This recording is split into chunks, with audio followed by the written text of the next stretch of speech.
So I think I know what's wrong with it, but we're going to find out on camera. This screw right here holds that whole assembly there. You see, it's not tight. So I'm guessing that the failure to fire really wasn't a failure to fire. It was a failure to...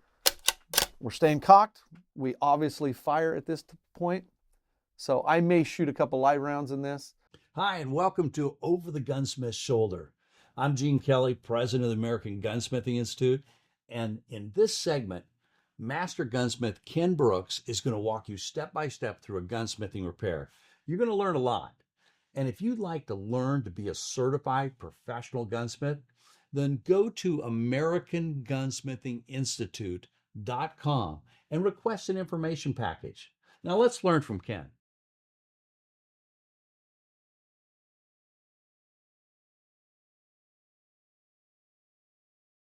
Welcome back to another Over the Shoulder. Robert the cameraman's here. I'm here, obviously. So what we've got here is a Marlin bolt action rifle, and they say it won't fire. And they said it was working, and then it just up and quit working. Won't fire. So I think I know what's wrong with it, but we're going to find out on camera. So first thing we're going to do is make sure we're empty. And we are. Now, they said it won't fire. So to me, that means you cock the gun, you pull the trigger, the striker falls, the gun does not discharge for whatever reason. But in this case, I think it's a little different. So on this one, here's our cocking piece. When we close the bolt, see that? The cocking piece moved down into the fire position. It's not staying cocked. So I think I know what's going on simply because I've seen this previously. So we're going to take it out of the gun, out of the stock, excuse me. And I could tell you what I think it is ahead of time. And we'll see. The trigger assemblies come loose on these Marlins. And they move away from the housing, or excuse the receiver. And then it simply won't stay cocked. See that? This screw right here holds that whole assembly there. You see, it's not tight. So when this goes forward, I can see that the trigger is still captivating the sear, just the sear moves down far enough that the cocking piece is allowed to go forward. So, tighten up that screw. Actually, I'm going to pull that back. Make sure this is sitting down in here where it's supposed to. I'll use a different screwdriver for that. Snug that up. Now we're staying cocked. So again, nothing in the chamber. Staying cocked. So I still am going to check the firing pin. So what I'm going to do is I'm going to get some live rounds that I pull the bullets and dump the powder so it's primed, and we'll try them. But I also want to make sure that we stay cocked when we work our bolt super fast. Super fast. Bounce it on the table a little bit. We're staying cocked. So as long as the firing pin is doing its job, so what I did now is I just simply rotated the cocking piece into the fired position. So now I can, since it's up close, I got to take my glasses off. Those of you older, such as myself, will know you got to do that from time to time. But if you look right here, again, cocking piece in the fire position, striker and everything's forward. Here's our firing pin. It protrudes well.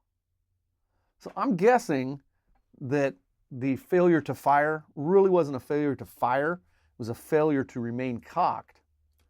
So firing pin's there, looks good, looks like it should.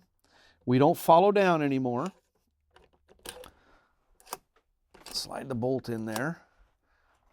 I'm confident enough that I'm going to put the gun back together actually, and then get a couple of those dummy rounds, or not dummies, but primed empties, and we can pop those.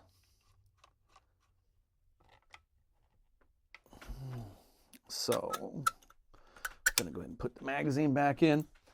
And yes, I had them prepared ahead of time simply because I knew I was gonna have to pop this one way or another, so I just went ahead and got it ready.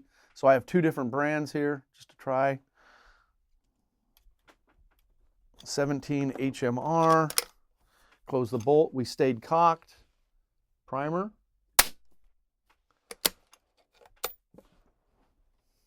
Hold on. Nice hit on that one. So let's try the next one.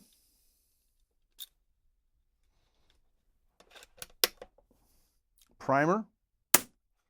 It popped as well. Oh, I forgot to screw in the trigger guard screw. But a good hit on that one. You can see the smoke coming out of it still. So the trigger guard screw I forgot to tighten up. Getting in such a hurry to show you guys that I spaced that. So I'll screw that trigger guard screw down in. And I tightened up that trigger screw. So essentially that gun's done. So I know this was a quick one, but a lot of times you can overthink things. And I'm guilty of it as well. The gun comes in and you just think, oh my word, it's gonna be a nightmare. You know, it's a super complicated gun, a Parker side-by-side shotgun or a German drilling or something along those lines. And oh, I gotta talk myself into taking it apart because it's gonna be so complicated. And then you take it apart and it's a simple fix. So don't get tunnel vision, you know, when you're trying to fix some of this stuff. It's not always gonna be, I need a new firing pin fitted, or I've got to go in there and machine it so the striker pushes the firing pin further forward. You know, sometimes it's just a matter of assembling the gun correctly. And yeah, so we're staying cocked. We obviously fire at this point. So I may shoot a couple live rounds in this, but here at the bench, honestly, I'm confident this guy's gonna work. So we will see you some other time.